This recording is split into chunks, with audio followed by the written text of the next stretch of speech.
في دقيقتين راح أشوفك شلون تسوي 3 أنواع شوربات تفيدك بالأيام الأخيرة من شهر رمضان. نبلش بالشوربة الأولى: زيت زيتون، بصل، ثوم، جزر، سيلري أو سلق إذا ما عندكم سيلري، فلفل أسود وملح، كركم، فلفل مطحون، بابريكا، فاصوليا بيضة مسلوقة، طماطم مفرومة. أضيف مي وأخليها تنطبخ، بعدين أضيف جرجير وليمون. شوربتنا صارت جاهزة.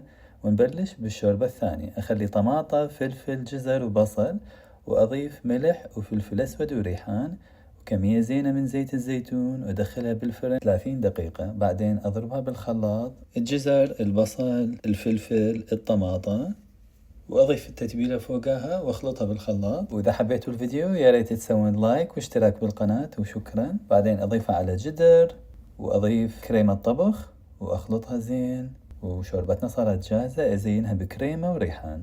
ونبلش بالشوربة الثالثة: بصل، ثوم، وأضيف اللحم المثروم وملح وفلفل أسود وصلصة الطماطة، وأضيف مي وأخليه ينطبخ. بعدين أضيف أوراق اللازانيا، شوية معدنوس والجبن بارميزان وريكوتا تشيز وموتزاريلا. أخبطها ويا المعدنوس، أكورها، أضيف معدنوس شوية على الوجه وأكور الجبن وأضيفها على شوربة اللازانيا. وإذا حبيتوا الفيديو يا ريت تدعموني بلايك، وشكرا لكم.